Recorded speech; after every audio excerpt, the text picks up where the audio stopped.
I'm making this video today to speak about my first astral projection experience that happened this morning. I believed in it, but I wanted to experience it for myself just before, I could actually say, yeah, that's real.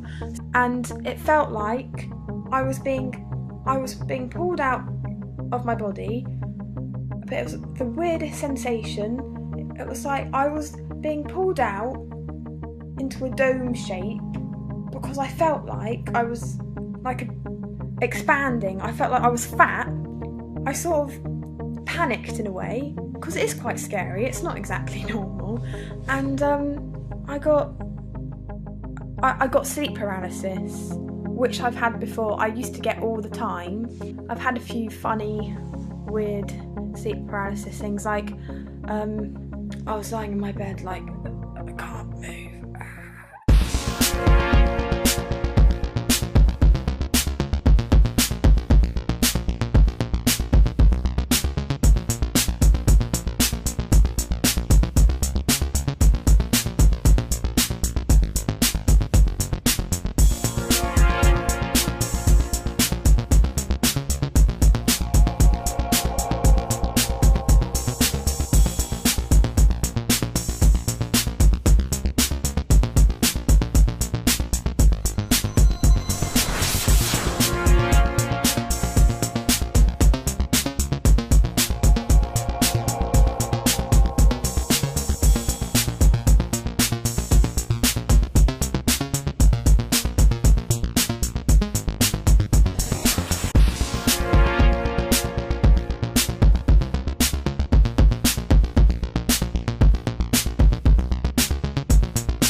Sleep paralysis is simply when your mind wakes up before your body does, and your physical body is still paralyzed, and actually your brain does that to your body to protect it from acting out during a dream. So it's sort of a defense mechanism, but I'm not an expert, but somewhere, somehow, something goes wrong, and then your mind wakes up before, and you're conscious of everything, but you can't move. I just couldn't move and I couldn't breathe. I was just stuck, frozen. You have no control over your body, no control over, you can't speak. Kind of like, all I could do was look around, I was paralyzed, I couldn't talk, anything. All I could do was just use my eyes. So I'm looking around, my body is basically asleep, but I'm not, I'm awake. My whole body was just completely frozen. I mean, I could open my eyes, but... It starts off with this noise, this rushing noise, like a heavy bass in my head, but that was probably just like the blood rushing through my head or something. I sometimes wonder, why this happens to me. When we begin to fall asleep, we go through 5 different stages, ranging from light sleep to delta sleep, all the way through to rapid eye movement sleep, or what is more commonly referred to as REM. Now, it's in this 5th and final stage of sleep we begin to experience heightened brain activity. So much so that this is when intense dreaming tends to occur, and a form of paralysation kicks in to stop us acting out whatever we're doing in our dreams. Now, 99.999% of the time, this paralysation fades away before the REM stage is even over. So basically what happens is that sometimes you have chemical imbalances in your brain, and chemicals like neurotransmitters like melatonin and serotonin, sometimes what happens is that because of the imbalance, your brain wakes up faster than your body. So you'll end up being awake, but then your body is still paralyzed. I think sleep paralysis has allowed me to become aware that there's more to life than the physical realm. And so if you have had experience with sleep paralysis and you experience some phenomena, don't let somebody else convince you so easily that it's all hogwash, it's make-believe, because everything happens for a reason.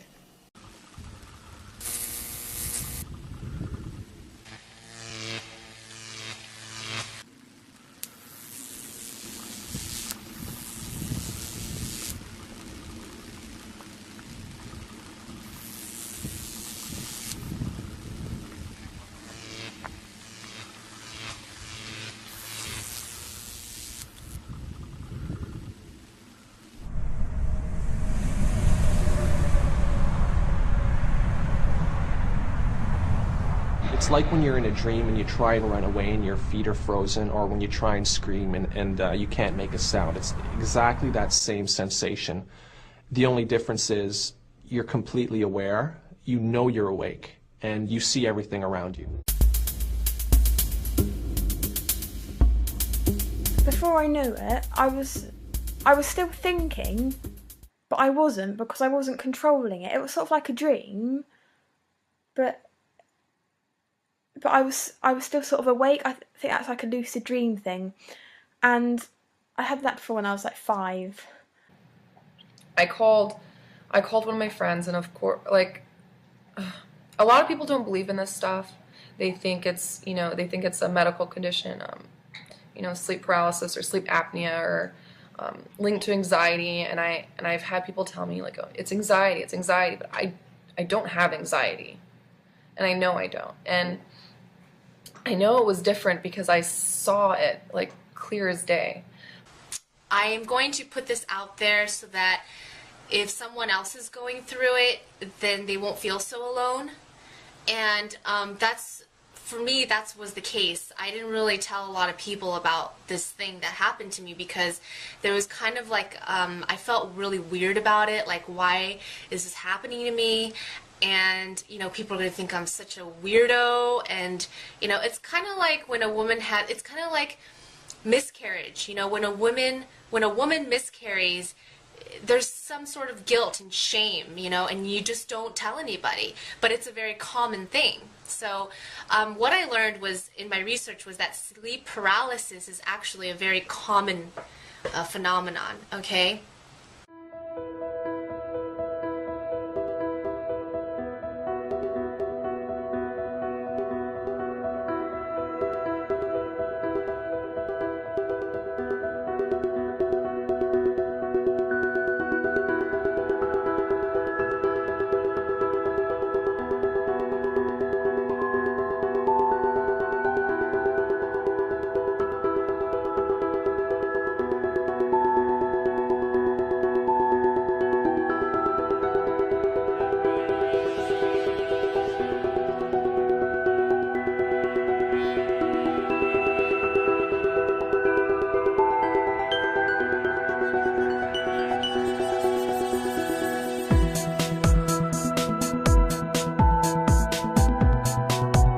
I just woke up from sleep paralysis experience. I've had them many times. I used to have them when I was a kid. I used to be afraid of them, and only until recently I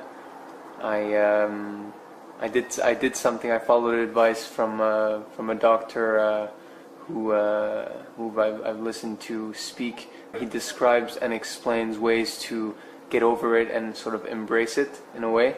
And that stuck with me, and I hoped to remember that when I was in my next sleep paralysis experience, which didn't happen for a while after I watched that interview until this morning.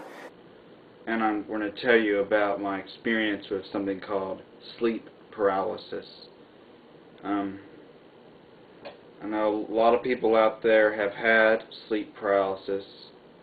Happens to me from time to time. Is what will happen is, well, I'll wake up and I'm unable to move, and I'm unable to talk. I can't move or talk. And I feel this pressure on my chest. It's this pressure just pushing on my chest, and I can look around with my eyes, roll my eyes, but I'm just paralyzed. I woke up and I was in the shell, and I was trying to wake up. I was trying to, speak, tell my roommate, because he was in the room, wake me up, help me out. And nothing was working. My friend walked in and was talking to my roommate, and I was completely aware of this. Like, my eyes were closed, but I could see them. I know it sounds weird, but I could, see them, very aware of what was going on, and I heard exactly what they were saying. And so I was yelling for them. I'm like trying to, wake me up, but no matter how hard I tried, I couldn't wake up. I couldn't get any words out. I couldn't move my hands. My hands were tingling. They were like fuzzy feeling, kind of like falling asleep feeling, but not really. And you're not in your body. You're all like up in your mind. It's totally trippy. And it was kind of scary at first, because I knew one of my friends happens to him, and I was getting really scared, and I'm like, because I thought I was never going to wake up. But I remember, it happens to him quite often, so I was like, I'm probably going to wake up eventually. But it took me like it seemed like forever, but it probably took me like 5 minutes to get out and wake up. And once I woke up, I told my roommate. He thought I was crazy. Everybody else thought I was stupid. But told my one friend, and he's like, yeah, that's what it is, and it's very scary. It sounds like a very medical term, but in my view, it's a very spiritual phenomenon.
Started out feeling as if I was dying, but then eventually I thought I was having an involuntary out-of-body experience. And I kept telling myself, I'm gonna go with this, I'm gonna let this happen, because this could be really cool. It's pretty cool to be able to leave your body and be in another state and be able to just fly anywhere. I mean, leave the house, outside, physically, it feels like you're physically flying. I had one experience that was incredibly positive. I think it was a gift. It was a beautiful experience. This has sort of drawn me into lucid dreaming, which is slightly different in that when you're dreaming, you become aware that you're dreaming, but you're not paralyzed. You can move freely within the dream. I felt myself elevated off of my bed, slowly elevated off my bed, and I felt some extreme amounts of energy surging throughout my body, and I began to spin all around crazily. I was dragged by my ankles by an unseen force down the hall and up the stairs. All of a sudden I was back inside my bed.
back now. Come on back to the booth here in the lab. It's time to be ending the session. You've been gone quite a while now. Come on back. That's better. I can see that you're back now. Very good.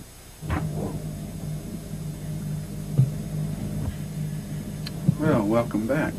How was your experience? Oh, wow.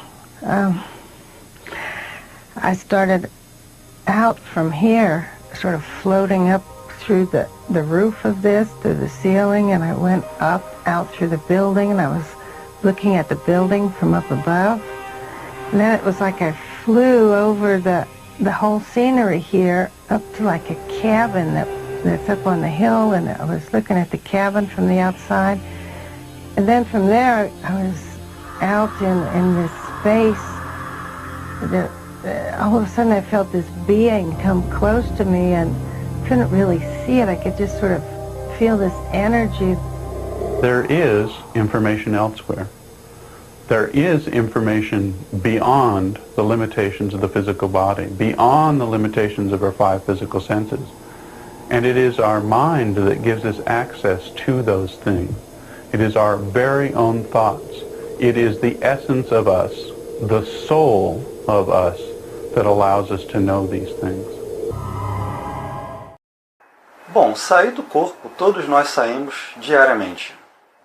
Além da necessidade que o corpo tem de descansar, de efetuar mecanismos reparadores durante o sono serve para que a consciência possa sair do seu corpo diariamente e usufruir das dimensões espirituais. Só que como no planeta Terra há pouquíssima informação espiritual e pouco estímulo, incentivo, o sistema educacional é péssimo, forma as pessoas como ignorantes, forma as pessoas como cegas espirituais, as pessoas não têm muito estímulo. Então, o que acontece normalmente, o que eu tenho observado, é que elas saem, se desencaixam no corpo quando vão dormir e ficam geralmente dormindo ao lado do corpo ou até mesmo executando algumas ações na dimensão extrafísica, mas sem consciência de que ela está realmente na dimensão espiritual.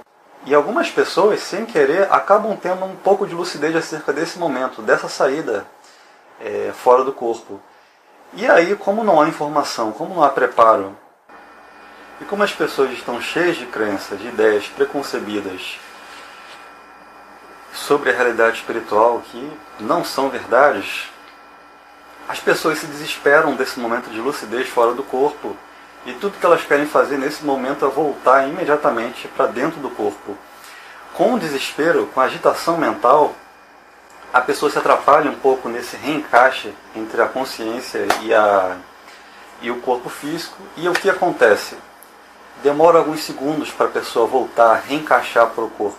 É claro que para quem passa por essa experiência, a pessoa acha que dura uma eternidade, esses breves segundos que a pessoa passa tentando se reencaixar para o corpo. Mas isso acontece justamente por causa da agitação mental, o medo que a pessoa tem da experiência, que, na verdade, se a pessoa for olhar bem, não tem perigo algum. Eu me projeto, eu saio do meu corpo diariamente durante muitos anos e nunca passei por uma situação que oferecesse algum tipo de perigo, nunca passei por alguma situação que envolvesse risco de morte ou alguma coisa que pudesse me ferir, me machucar. Sempre foi útil, sempre foi positivo, agradável e sempre aprendi muitas coisas e nunca teve nada de negativo nas minhas experiências.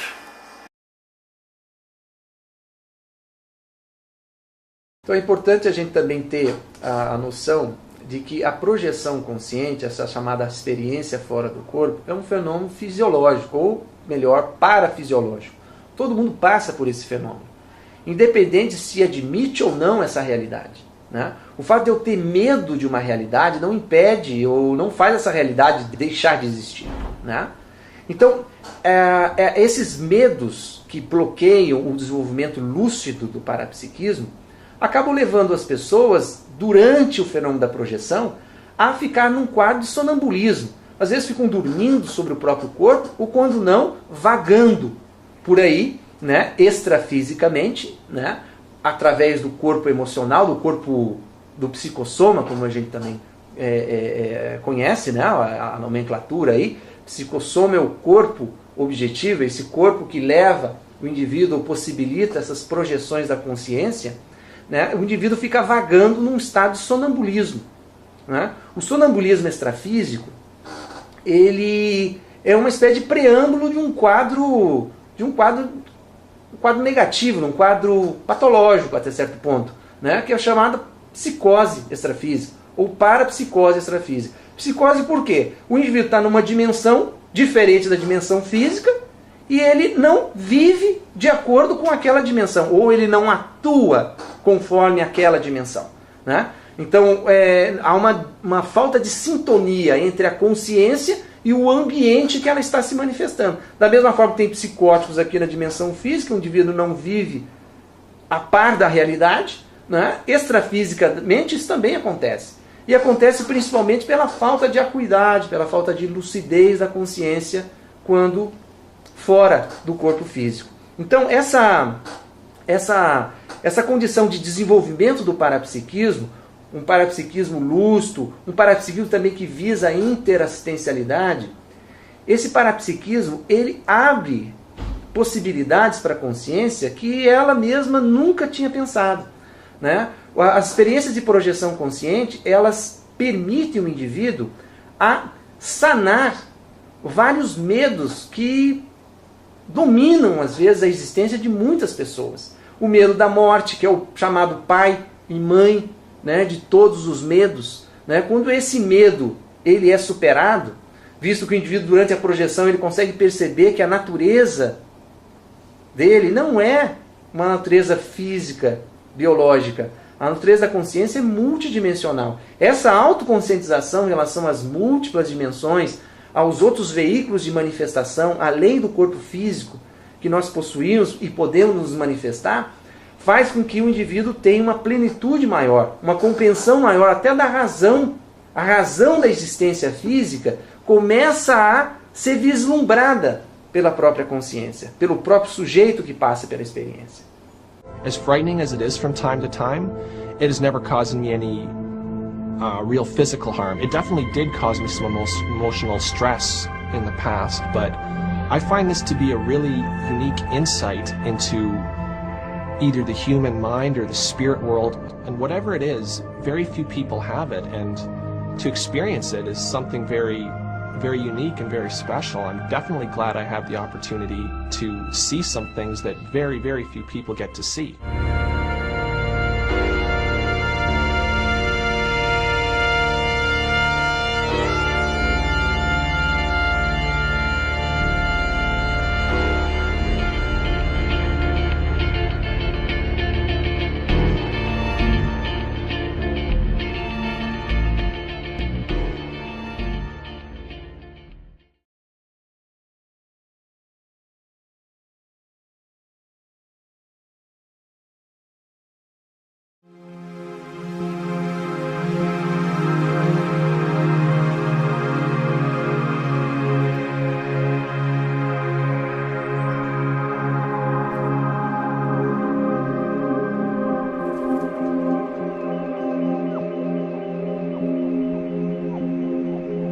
I'd like to know how many of you have ever woken up unable to move or cry out, can't move a bit, can't say anything. Or sometimes it might happen just as you're about to fall asleep, but you're awake and you can't move.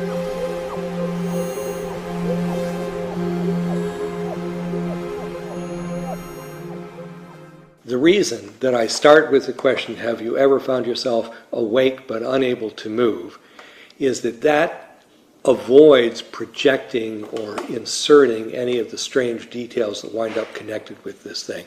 You simply ask, did you ever wake up unable to move? If so, what happened? And then, if everybody tells you the same thing, which turns out to be what happens, it's impressive. But if you said, have you ever woken up unable to move and you sensed something strange in the room and you heard footsteps and did you feel like you were going to die? Who knows what the answer to that question means, because you've already provided the suggestion. Sleep paralysis is the experience of awakening, unable to move. Or sometimes it happens just as you're about to fall asleep, suddenly finding yourself unable to move but not yet asleep. and is produced by a physiological mechanism in the brain that's well understood. What is not understood is why at least somewhere around 80% of people in sleep paralysis have this very complex, strange, subjective experience that we've been discussing.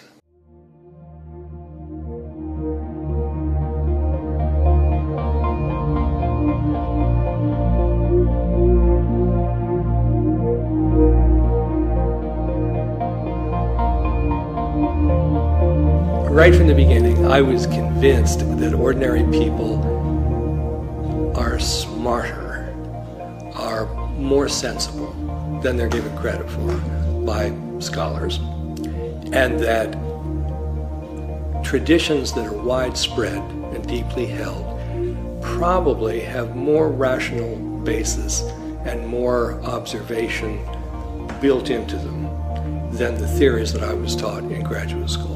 Not by any means all. Certainly there are lots of traditions that have serious logical and other errors in them. But I couldn't believe that all of the beliefs of ordinary people that are not part of the academic worldview were therefore nonsense. In fact, I had the impression that the academic worldview might be just a little too narrow.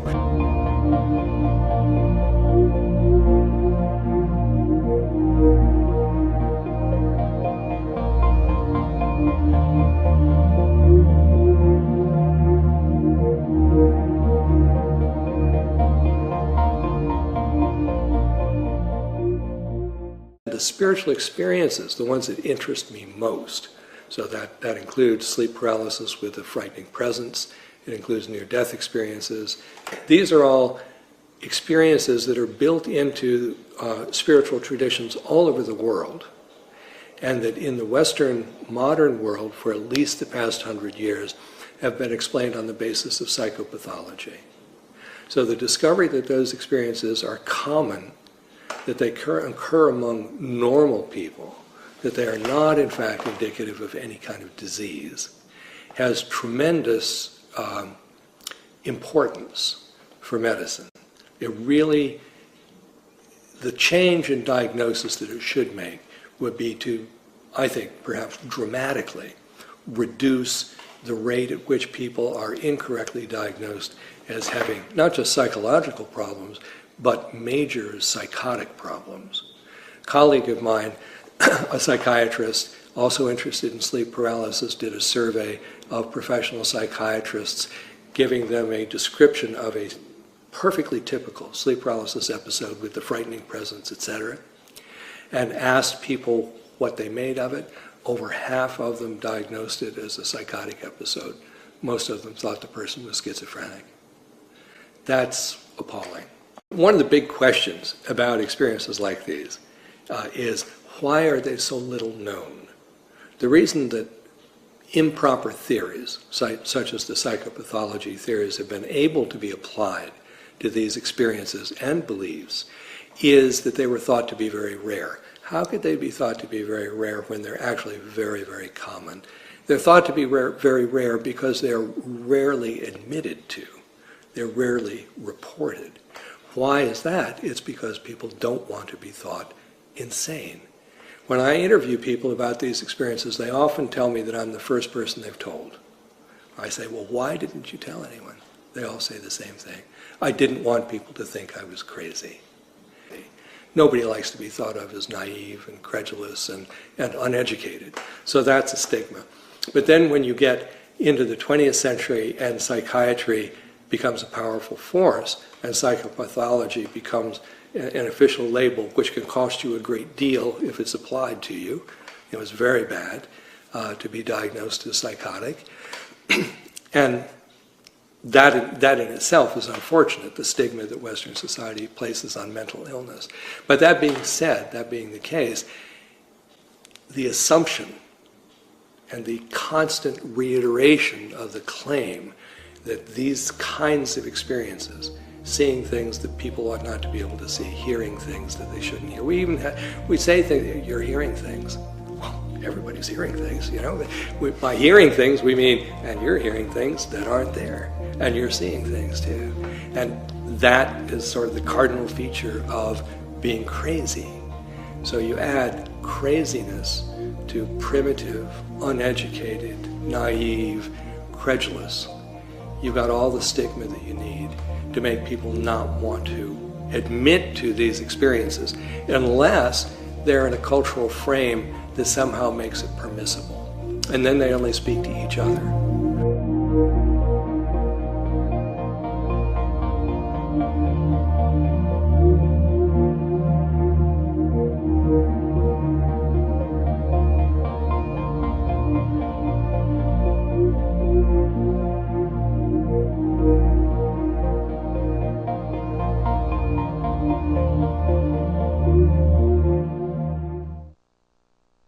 This has been going on for about an hour and a half.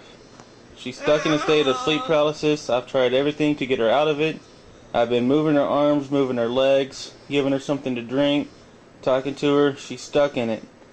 This isn't just today. This is about a 2 or 3 time week occurrence. Sometimes it's every day. But you can see she's trying to talk, but her mouth and face can't even move. She's paralyzed. I was very careful not to make any sort of extravagant interpretation about this throughout my career. I just let the data speak for itself. But what I have been able to do, and was very intent on doing as I went along, was testing all of the explanations that came forward. And all of those explanations are clearly wrong.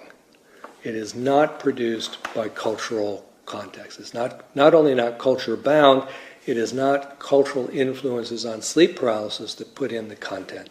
The content is there across cultures, and it's the same content among people who have never heard of anything like it before. You don't need to know about it to have the real thing.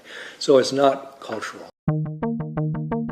There are some subjective experiences we know that do have physiological causes, but you look at them and they're all very simple. That is, they have just 1 or 2 features. So people recovering from alcohol intoxication, people who are alcoholics, they're detoxing, one of the experiences they often have is the feeling that snakes or spiders are crawling over their skin. Okay, that has a physiological cause. Well, we know what causes that, we know the mechanism of it, and we know why anyone feeling that, if they were in a situation that would produce a hallucination, would hallucinate little things crawling on their skin. Okay, but that's simple. That's one thing. That's as complex as we can get. If you look at schizophrenia, we know that schizophrenics often hear voices commenting negatively on them and their behavior. But in sleep paralysis, we have, what did I have in my index of features? There were over 30 individual features that recur in all different settings. They recur in the same way, in roughly the same order, always in the same general relationship to each other. We don't have any conventional explanations for an internal production of an experience of that kind. Unless you wanted to use, actually even if you wanted to use Jungian collective unconscious and archetypes, Jung never proposed that the archetypes would unfold, I'll call them sort of subjective narratives of this length and complexity. He saw the archetypes as being expressed in very different ways in different settings. You know, what I'm trying to do by staying close to the data, I'm not trying to insist, well, therefore it's got to be supernatural. I'm just saying, well, if you don't like the supernatural explanation, tell me the other explanation. Or work on it until you come up with another explanation. And it's important to me to say, but don't say to the person who's had the experience and believes that it was supernatural that they're being irrational. They're not. They're being perfectly logical. And the more they know about the experience, the more logical their conclusion. For a lot of people, identifying something as supernatural is done by saying there's no scientific explanation for this. So it's a residual category. It's the things that science can't explain that become supernatural. Well, we're not saying that. When you talk about sleep paralysis with this presence seeming like a supernatural event, we're talking about positive identification of the characteristics people have always identified with spirit things. Comes through the wall, floats in the air. You can sense things about it. It does things to you in weird, spooky ways. Einstein used the term spooky force or spooky action at a distance and you're lucid through the whole thing. You are wide awake, and when it ends, you remember it perfectly clearly, not like a dream. You just feel that all that happened was you moved, and when you move, the thing is gone. That's a spare description. Now, I'll give you, there are lots of other features that frequently come into this. I will describe to you the first time it happened to me, which was before I'd ever heard about it from anybody else. I was a sophomore in college.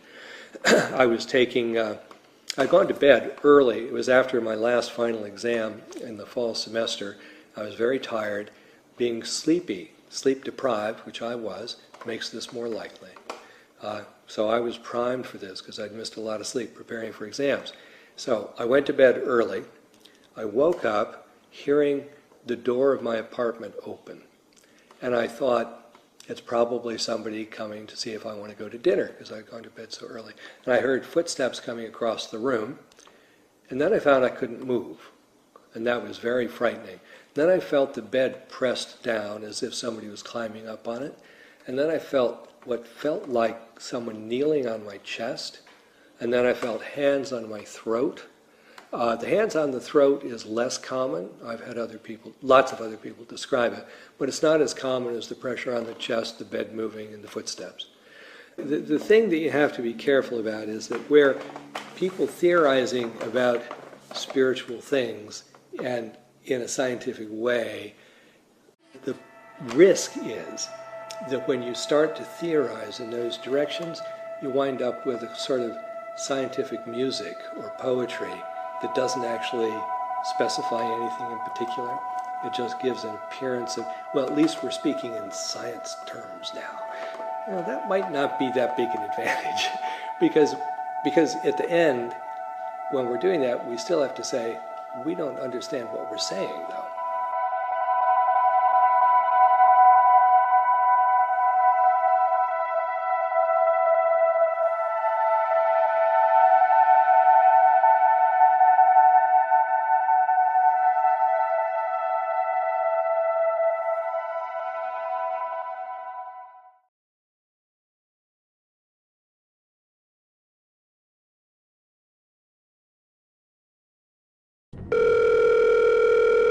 I was sleeping in my bed, and there was a presence in the room.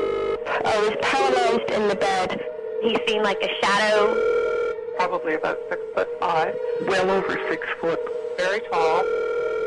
There was someone sitting on my chest, sitting on top of my chest. The lady was old and haggard. She had straggly gray hair. Kind of an old woman standing in front of me. And there was an old lady. This just was not a nightmare. I know that I am awake when this happens. Can't escape from this entity that has entered your room. It's a feeling of perhaps the greatest terror that one can imagine.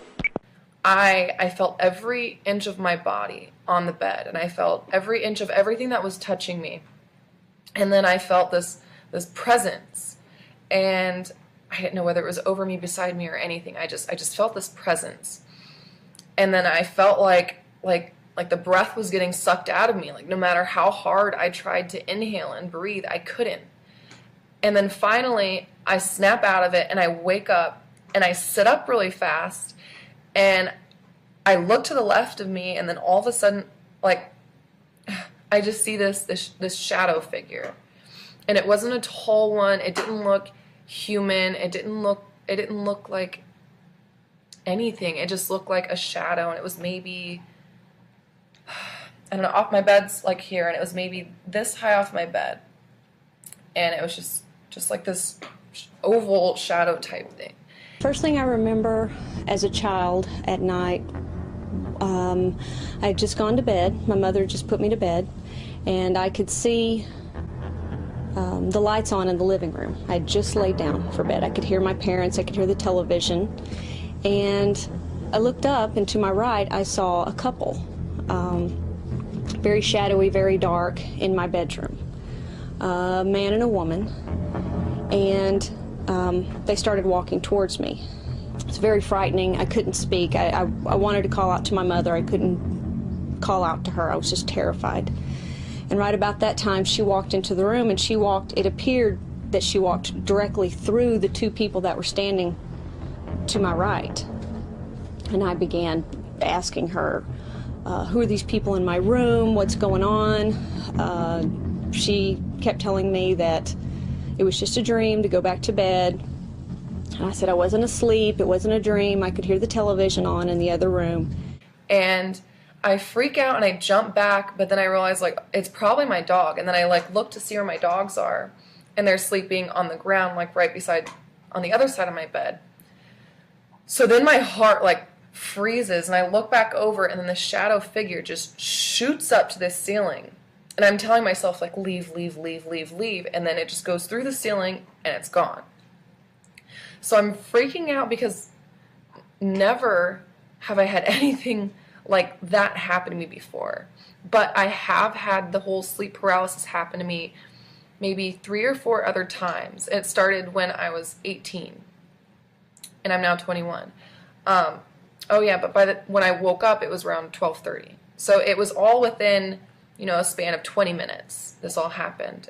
As soon as I become aware that there's someone in the room, I'll go into a paralysis, and I can't move. I can't shout out. I can't, I'm unable to call for help, and I'm unable to stop any kind of attack. Usually it's an attack.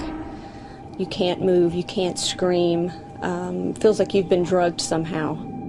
The Shadow Man, and this is just a recent label that I've put on this character. The closest I've seen of him is the arm, because it's been around my throat several times. He's very violent. He doesn't use any caution whatsoever. He could care less if my neck is broken. I mean, that's how violent he is. Generally, he's accompanied by a very old woman. She's rather short, draped in many layers of clothing. She looks like a homeless type person. Like all of her belongings are on her. A shawl, jacket, a hat. The old woman will sit on my chest, and she's not extremely heavy, but she's heavy enough that it's very hard to breathe. It's extremely hard to breathe. I can't get my lungs to expand. I can't move. He's got my arms down usually, or just the way she's sitting on me, I can't move, and there's nothing I can do.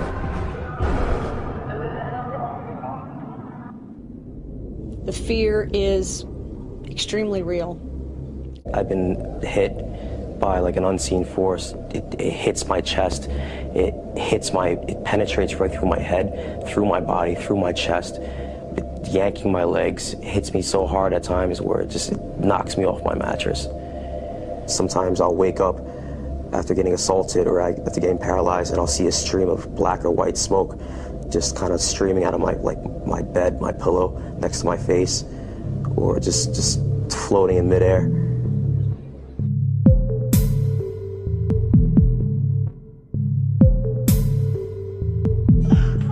It's putting so much fear within me that I'm unable to sleep, that I feel that I have to keep opening my eyes to see if there's something in the room. And it's affected my mood, it's affected my depression, it's totally rendered me literally useless to society, useless to everybody.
There's a sound you hear. It's like a high static sound. You hear your voice called sometimes. Sounds made of instruments, things I could pick up by hearing. Some people will hear a tone or beeping sound. Sometimes people will hear name call. We have no idea how that works, but it doesn't seem like it's a tone that's out there in the real world, but it's something that is played on the nerves, so to speak. Hearing the tick of a clock. Sometimes I felt it as if something were drilling on my head. I heard laughter. Why doesn't my husband wake up? Why can't he hear this? Wondering how the whole neighborhood couldn't hear this sound.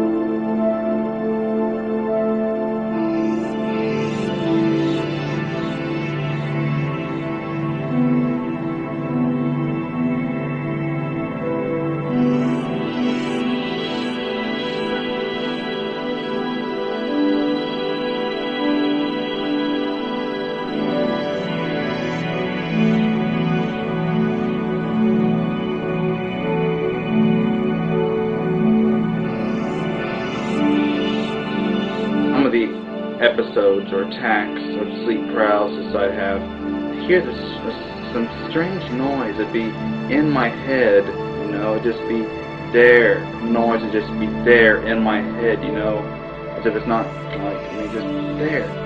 And I hear it out loud, like I'm hearing it with my ears, but it's in my head. I was starting to fall asleep, and then next thing I know I was asleep, and then all of a sudden I started hearing this noise in my ears, and it was kind of like, I don't want to say ringing because it wasn't really a ringing. It was kind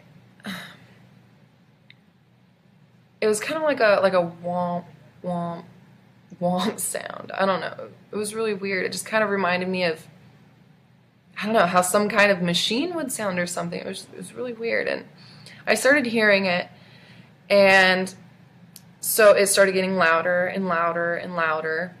And then the louder it got, I realized, like, okay, I need to wake up. Basically, what'll start happening is I'll be coming out of a dream or something, and I'll start to wake up. I'll realize I'm in my bed, and then I will I'll be awake. I'll think I'm awake, but I'll have like this noise in my head. Very much like what Cassette Master was describing, like a noise inside my head, not exactly in my ears, but more like in my head. My head is like feels like it's gonna vibrate apart. It's so intense sometimes. It's like really loud. I woke up midway and I couldn't move, and I'm thinking like, oh shit, here we go again. You know, and I'm like, okay, this is the last straw. However this shit is going on, it needs to stop, because this shit is uncomfortable as hell. But I didn't actually say that. I was thinking about it, and I really thought about it with my energy and my emotion, and I kind of called it out, whatever the entity was. And throughout this whole situation, I can hear the noise, I can hear the growling. It was kind of like that, and I'm not trying to scare anybody, so if you know, that's not my intent. I'm just trying to relay my experience. So as I'm like on my bed, I start hearing these almost a humming noise and like a zzz type noise, and so first it's the humming, and you know that goes on for a while. I don't exactly know the time, but it could have been seconds, you know, but to me it felt like a long time. So anyways, I hear that, I start hearing like almost like a buzzing sound, you know. So that happens, and it gets louder in pitch as far as what he was hearing. So that happened, and then that kind of went down. All that buzzing noise, humming noise, all went down. But I'm trying to tell myself, like, wake up, wake up, wake up, move, breathe. You know what to do. Like, you are aware of what is going on right now. Fix it. And I couldn't, and it felt like forever, and the noise in my ears was getting so loud that it was painful. I heard this noise in my head where it's this strange buzzing noise. It's not just simply like a buzzing noise. It's complicated. It's very complicated noise, very weird sounding buzzing noise. It's just weird. And it was varying in pitch.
It's a very terrifying feeling.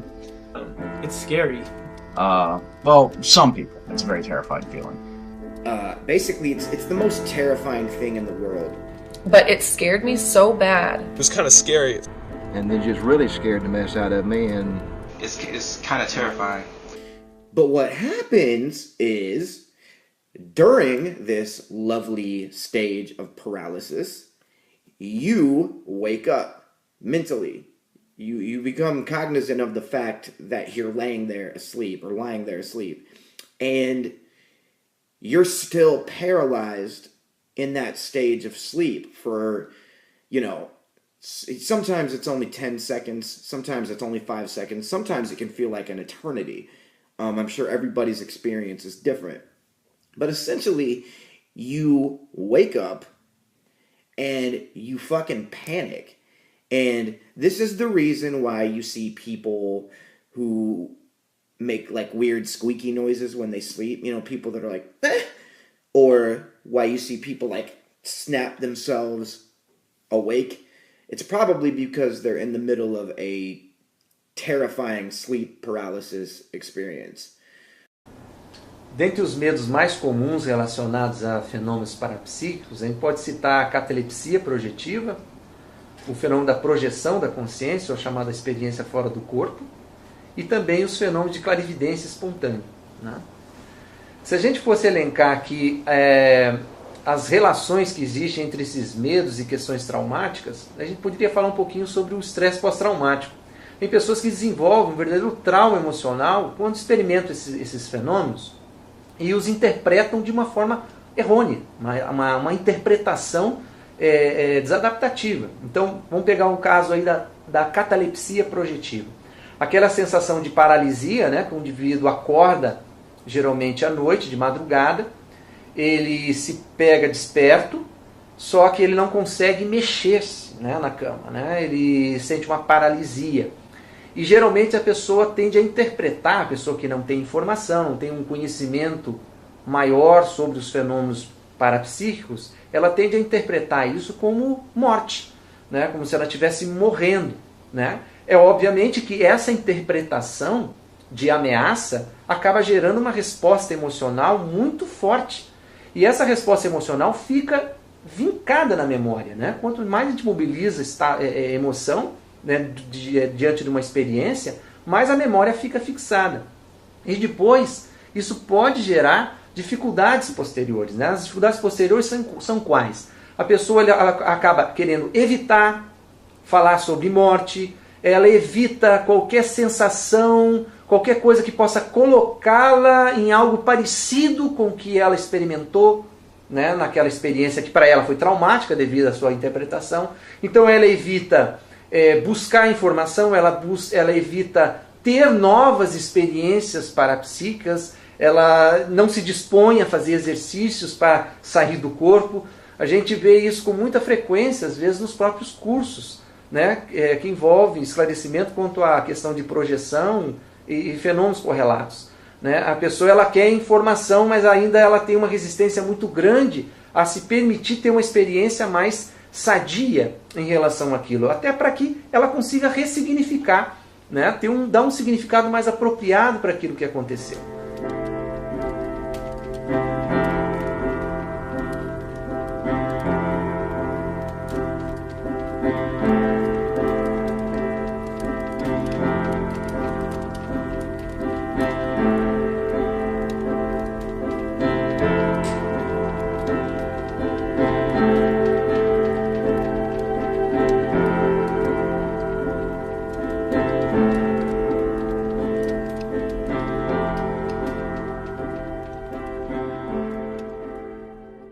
Então, se fala muito hoje de transtorno de estresse pós-traumático, mas não se fala muito do transtorno de estresse pós-traumático parapsíquico. Quer dizer, são experiências que envolvem paranormalidade, parapsiquismo, que o indivíduo teve, às vezes, num momento da vida em que não tinha muita informação, não estava muito lúcido, tampouco os cuidadores, os pais tinham uma boa informação para poder orientar e ajudar a criança ou adolescente a dar um significado apropriado, e a criança cria, ou o adolescente cria um verdadeiro trauma em relação a isso. Né? Agora, a gente entende que os cursos de conscienciologia, os cursos de projeciologia, eles vêm ao encontro de ajudar essas pessoas também a superar esses traumas, visto que a pessoa tende a evitar. Essa evitação sistemática faz com que a pessoa ela perca uma parte da realidade multidimensional que é a mais importante. Né? Nós somos consciências multidimensionais. Nós não somos esse corpo físico, essa massa de matéria, né, biológica. Né? A nossa consciência transcende tudo isso. E o indivíduo ele fica vivendo a par, né, ou à margem dessa realidade. Né? O que é uma lástima. I'm just saying, like, when it comes back, and it might come back, I know exactly what to do, and I'm not going to be fearful. You know, the fear for me is gone. You know, I used to be like panic attack when that would happen. You get those noises in your head, you don't know what's going on. You know, you just came out of a dream, and then all of a sudden, you're like, it's hard to describe. It's about getting out that trance, because if you break out halfway and you lay your ass back down, it's about to happen again, and it's going to keep happening. You got to get up. If you really, you got to get up and you got to shake it off. You got to go get you a glass of water. You got to get up, though. You got to break out of that trance, because if you lay back down, that shit going to happen again. Fear. And I've gotten over that for the most part. But now I have to master control.